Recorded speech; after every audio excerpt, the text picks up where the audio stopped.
Hello दोस्तों, कैसे हो आप सब। उम्मीद करते हैं सब खैरियत से होंगे। आज मैं आपके लिए लाई हूँ क्विल्ट प्रिंसेस की कहानी। एक दफा का जिक्र है, एक खूबसूरत और हुनरमंद शहजादी थी जिसका नाम नूर था।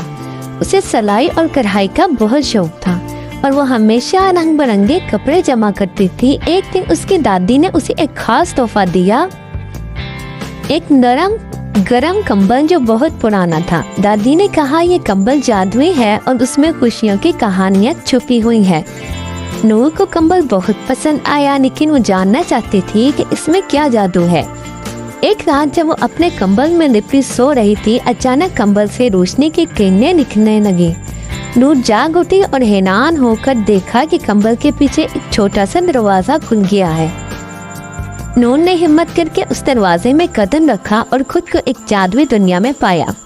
यहाँ हर तरफ खूबसूरत रंगों के धागे हवा में तैर रहे और मुख्तलिफ किस्म के जानवर और परिंदे इन धागों से कंबल बना रहे थे। नूर ने देखा कि इन जादुई कंबल बनने के बाद हर किसी के दिल की खुशी पूरी करता है। एक बुरी औरत का कंबल बना तो वो फौरन जवान होगी। एक बच्चा बीमार था तो उसका कंबल उसे तंदुरुस्त कर गया।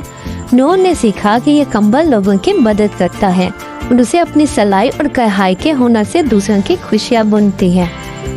वो खुशी खुशी वापस अपने महल में आई और रोजाना एक नया कंबल बनाती जो किसी न किसी की जिंदगी में खुशियाँ लाता।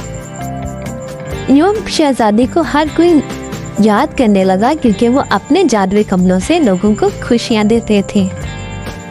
मेरे प्यारे दोस्तों, ये कहानी हमें ये सबक देती है कि दूसरों की मदद करने से खुशी और सुकून मिलता है। शहजादी नूर ने अपने हुनर को दूसरों की जिंदगी में खुशी लाने के लिए इस्तेमाल किया और यही सबसे बड़ी नेकी है। जब हम अपनी सलाहियतों को दूसरों के फायदे के लिए इस्तेमाल करते हैं तो हम खुद भी खुशी और मोहब्बत का तजर्बा करते हैं। उम्मीद है आप सबको कहानी पसंद आई होगी। हमारे चैनल को लाइक करें, शेयर करें और सब्सक्राइब करें।